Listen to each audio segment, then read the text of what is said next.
Hello, thank you so much for tuning in. My name is Hannah Fernandez, and you're watching SCORE TV.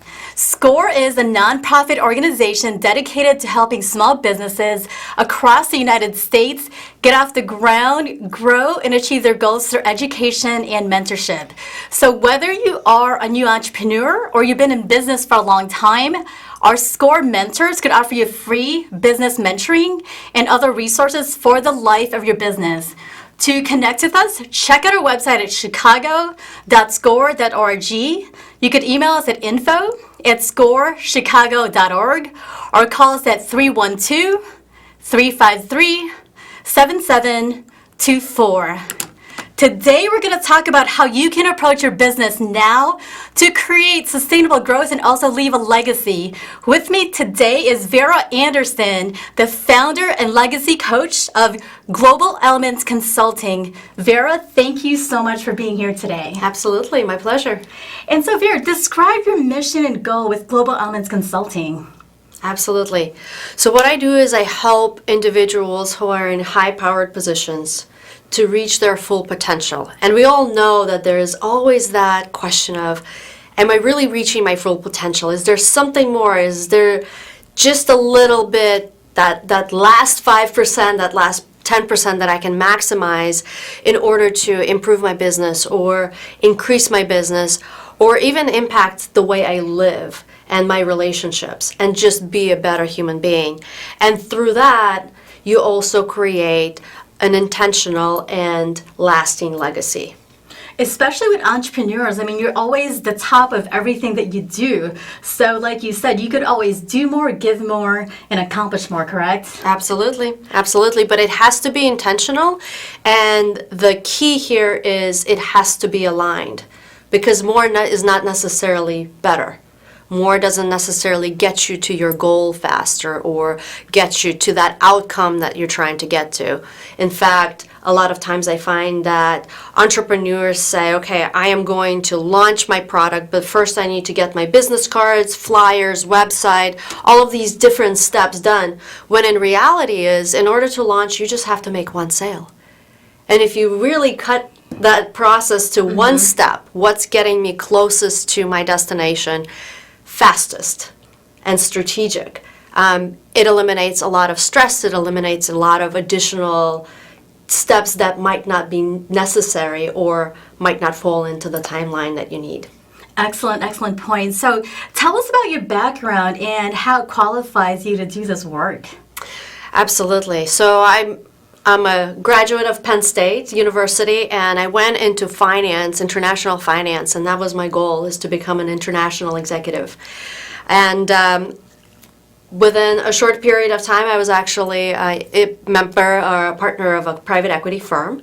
Perfect. That enabled me to participate in acquisitions and in the deals and the structuring transactions, which later translated into being an operating partner and actually doing integration work in Europe. I was based out of London for a couple of years, and I ran a treasury for our global conglomerate.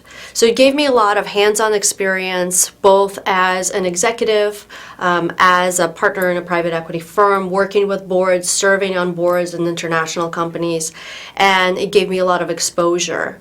And from there, I actually transitioned into couple of startups. I was doing real estate work in Oak Park area. Actually, I was acquiring and renovating homes, beautiful historical homes, which allowed me to use both my financial background and running the numbers, but also expressing myself creatively and, implementing design elements.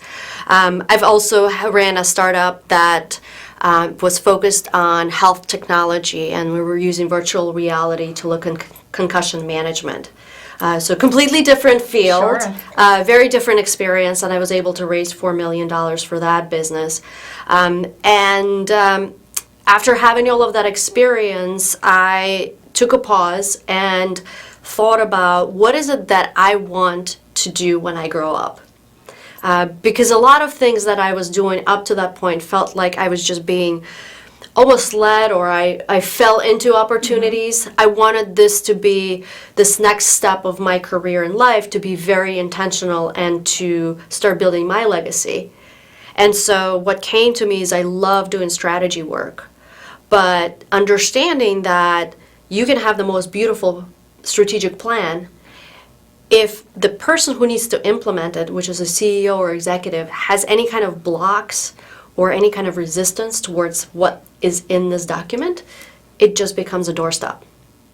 An expensive one at that. Yes. So it all goes back to mindset. It all goes back to what are you allowing yourself to have? How are you allowing yourself to perform? What is realistic for you and what isn't? Because whatever your mind thinks, that's your reality. Exactly. And so I completed a strategic intervention coaching program, which is under Tony Robbins' umbrella, and started my coaching business.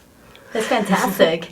And Vera, was there a turning point in your life where, like you mentioned, that everything just either came to you and the success and the rise happened so quickly? So at what point were you more mindful and very intentional about, hey, you know what, let me go ahead and design the life or business that I want for myself? I think initial realization of that was not I want to be intentional. It was actually the opposite. I became very aware of what was happening with my life, with my career. While I was working in private equity and I was based in London, my friend had to remind me that I have achieved a goal that I've set in high school. And I didn't even realize it because I was so caught up in all of the stress and working crazy hours. We were in the process of acquiring a company in Australia. I was based in London. The parent company was in Chicago. We had operations in Japan. We had operations and manufacturing in Oregon. So literally around the globe, around all time zones you could be on. And it got me to a point where I was so exhausted and so overwhelmed, and there were so many other different factors happening that I just wasn't happy with my life.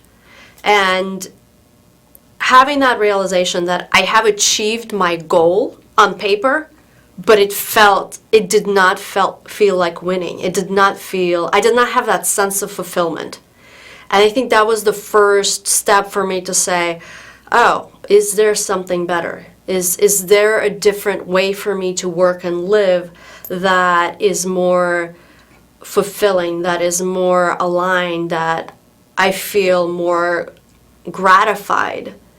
And that started the journey, I would say. That's fantastic. So you are a legacy coach, and so you're working with a lot of really top-level CEOs of Fortune 500 companies, but you also volunteer at the University of Tampa. So what inspires you to do what you do and do this type of work? It's really, I almost created this experience for myself as an executive, as a CEO, back in my prior career, because I wish I had this type of support, and I wish I had somebody to help me see my blind spots, to see that there is a different way of doing and being and living. And I could have still done my work, but I could have created a lot more space and time for myself as well. So that's my inspiration, is to help people who feel and experience a lot of pressure, but also have such a great opportunity to impact their businesses, their communities, their families. They have such a wide reach that a positive shift in their behavior, in their mindset, ripples out into a much more significant impact. You create this massive impact. Absolutely. In the community and around the world. From your experience, what differences do you see between established CEOs and business owners versus startup entrepreneurs or new business owners? Absolutely. It's actually an interesting dynamic to watch, and because I am doing the volunteer work with the entrepreneurship students, it gives me an exposure into what's going on in their world and how are they perceiving things. And this group of people is everything from undergrad students to grad students to mature entrepreneurs are people who are going back to get their entrepreneurship degree because they have been in business and are trying to get to that next level, start their business. And the main difference between the people who are established versus those who are just starting is literally where they are in the journey. It's kind of like hiking a mountain, right? Mm-hmm. Some people are at the base of the mountain and they hit that first steep incline and they're really struggling through it. Some people make it through to the next level, to the next plateau, and some people can't do it and they turn around and they go back. The CEOs that are more mature, that have been in business longer, they're just further along in the journey. Mm-hmm. And they still encounter different challenges. It's just the level of those challenges is higher and more elevated. But whether you're that new entrepreneur or a really established CEO, mm-hmm. what difference does that coaching, right, and mentorship really make a difference? Yes, absolutely. It's having somebody to, like I mentioned, watch your blind spots. Yes. Because what happens very often is, as an entrepreneur or a business owner or even executive, you find yourself putting out fires on a daily basis. There's certain things there's always something that is happening, and it always feels critical.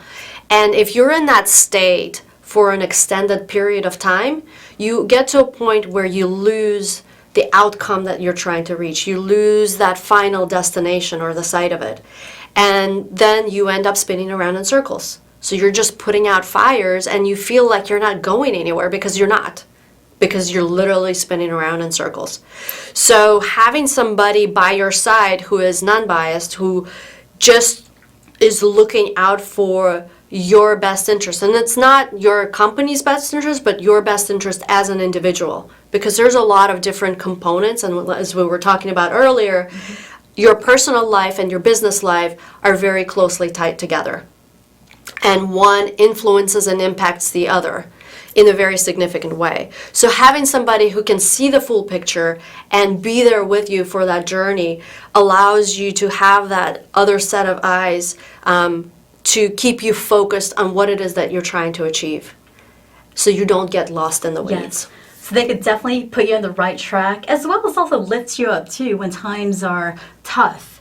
So, absolutely. I find myself being the cheerleader and the coach yes. at the same time, because sometimes people need some acknowledgement for everything that they have accomplished, because it's a long journey and we do a lot as entrepreneurs.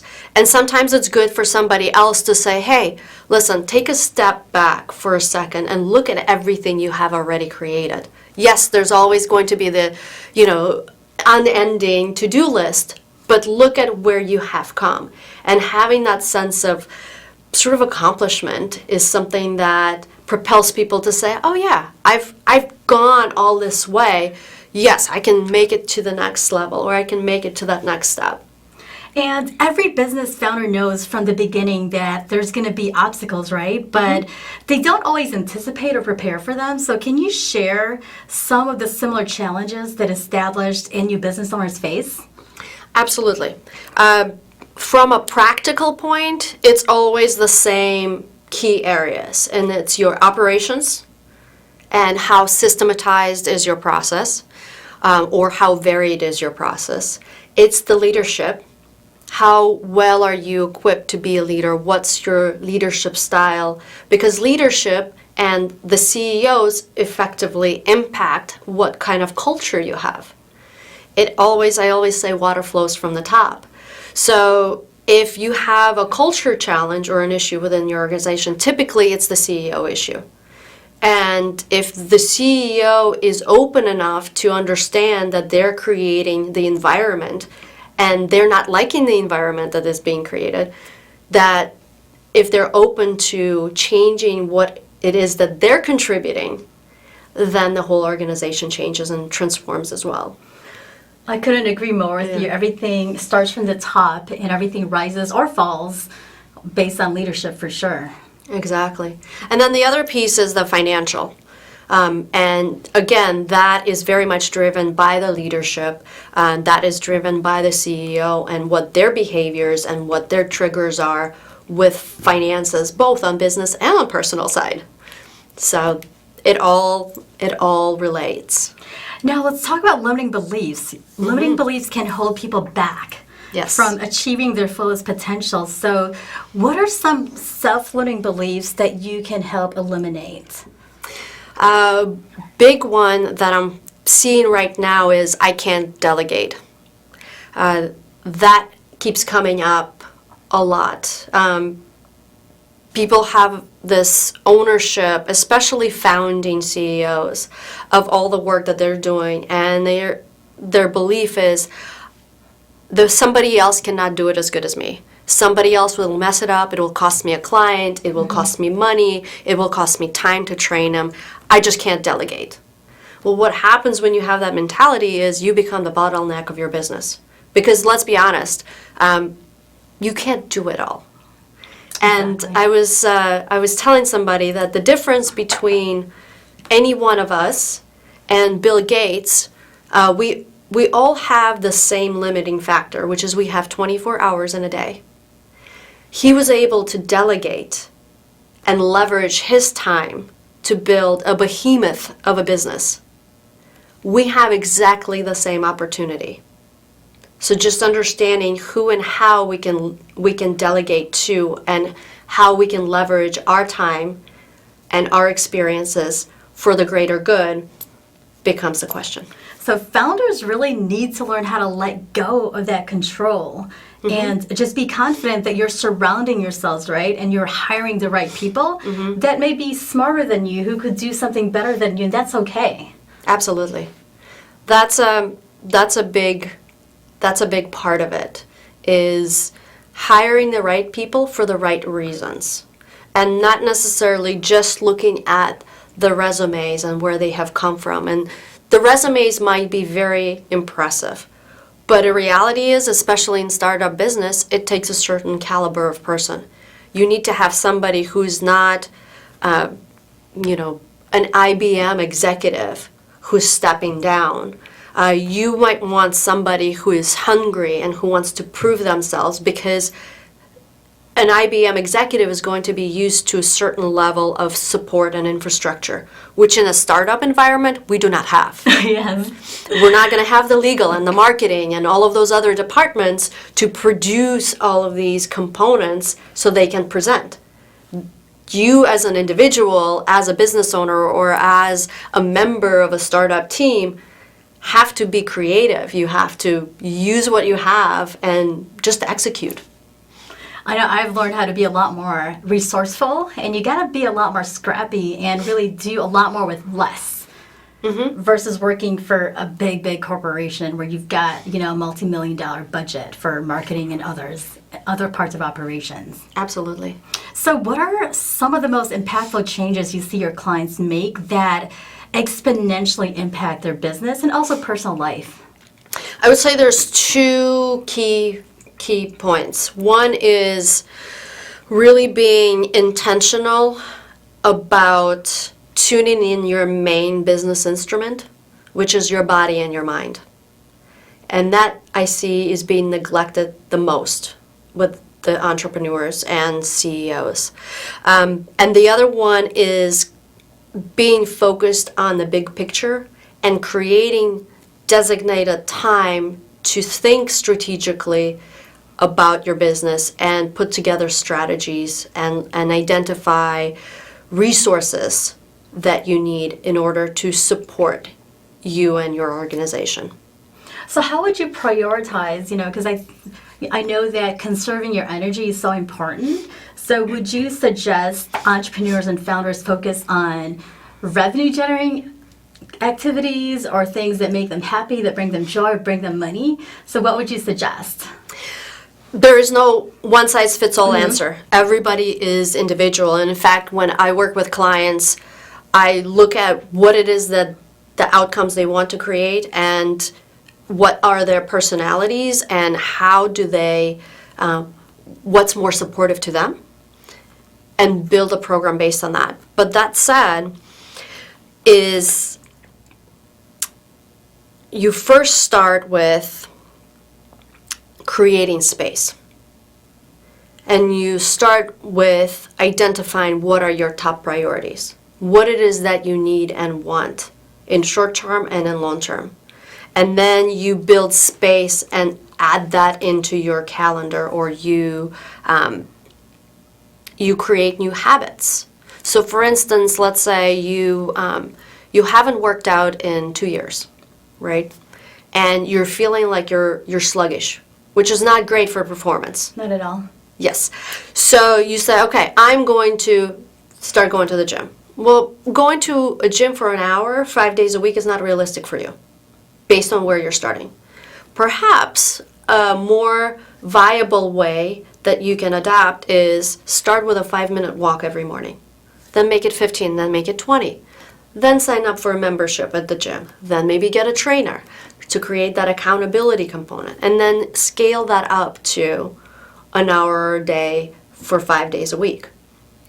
So the whole thing with behavior and changing behavior is not to say, oh, I'm just going to jump into it.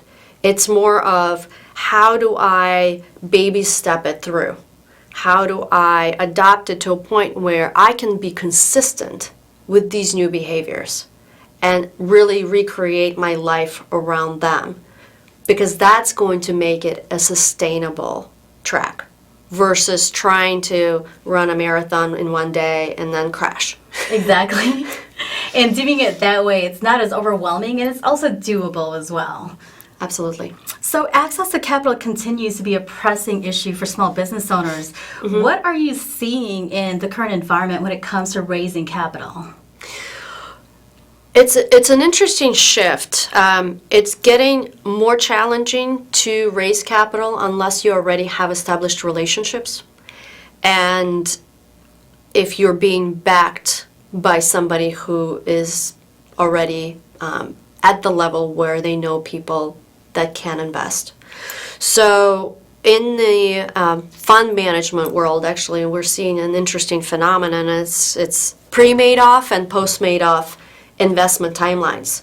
Pre-Madoff, you had from initial meeting to time you had funds in the account, 9 to 11 weeks. Now that time frame has expanded from 11 to 14 months. Because what is critical to the investors now is not only that you are successful and you do what you say, but they also don't want to get caught up in another scheme.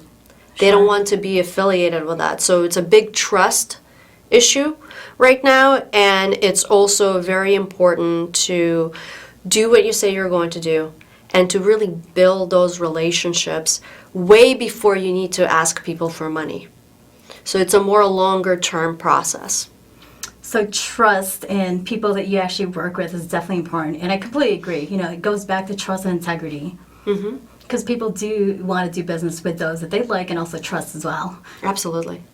So now some entrepreneurs aspire to make a lasting impact and leave a legacy. Mm-hmm. What is the pathway from growth to sustainability to legacy? It's every day. Every day we're leaving a legacy, and it's being very cognizant of how you show up every single day and what can you do to become your best self. Not for somebody else, but the best version of yourself. And really do things because you want to contribute to the world and you want to lead your life without expectations of others. So I would say that's the key, and that's the hardest thing to do, is to be really authentic and true to yourself. And it's something that, you know, you don't really have to do this one big thing, that one thing. It's as simple as if you tell somebody that you're going to do something, mm-hmm. you're going to keep your word, because then you're going to be remembered as somebody who has integrity, who does what he or she says they would do. Absolutely.